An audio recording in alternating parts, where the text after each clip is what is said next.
এবার জেরেসারেম নির্বাচনের পথে।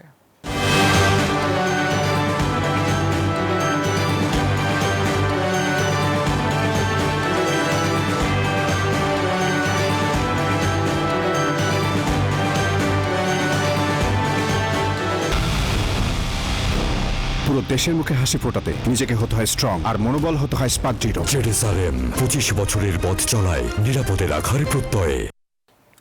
ত্রয়োদশ জাতীয় সংসদ নির্বাচনে চট্টগ্রামে বিএনপির দলীয় মনোনয়ন না পাওয়া বিএনপির এক ঝাঁক নেতাসহ অনেকে মনোনয়ন ফর্ম সংগ্রহ করায় দুশ্চিন্তায় দলটির মনোনীত প্রার্থীরা। এদিকে সীতাকুণ্ড আসনে প্রার্থী পরিবর্তনের গুঞ্জনও ছড়িয়ে পড়েছে এলাকা জুড়ে।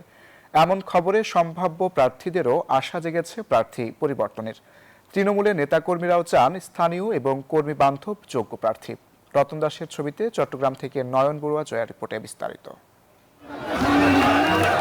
চট্টগ্রামের 16টি আসনের মধ্যে 14টি আসনে বিএনপির একক প্রার্থী ঘোষণার পরও নির্বাচনী মনোনয়ন ফরম সংগ্রহ করেছে একাধিক মনোনয়ন প্রত্যাশীরা। এই দিকে বাদ পড়ারা মনোনয়নপত্র সংগ্রহ করায় দুশ্চিন্তায় দলের মনোনীত প্রার্থীরা। তবে দল থেকে মনোনয়ন না পাওয়ারা দেখাচ্ছেন নানা যুক্তি। এখানে আমি লোকাল হিসেবে স্থানীয় হিসেবে আমার তো একটা আশা ছিল আমি দলীয় মনোনয়ন পাবো। এলাকার জনগণের সাথে সম্পৃক্তদের চূড়ান্ত প্রার্থী করার আহ্বান দলের নেতাকর্মীদের। যাকে 17-20 বছর ব্রাউড রোডে ছিল স্থানীয় তাকে দরকার। কে কোথা থেকে এসে নির্বাচন করবে?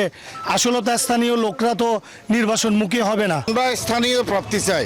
এইদিকে চট্টগ্রামের বেশিরভাগ আসনে একাধিক প্রার্থী মনোনয়ন সংগ্রহ করাকে বিএনপির নির্বাচনী কৌশল বলে মনে করছেন দক্ষিণ জেলা বিএনপির আহ্বায়ক ও চট্টগ্রাম মহানগর বিএনপির সদস্য সচিব সহ অন্যান্য নেতারা।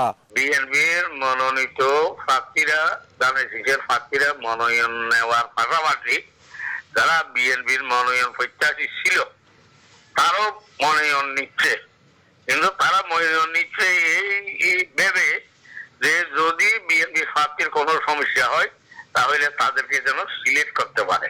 মনোনয়ন নিতেই পারে, কিন্তু চূড়ান্ত পর্যায়ে যাকে দল মনোনীত করবে তিনি নির্বাচন করবেন, এটি আমরা প্রত্যাশা করছি।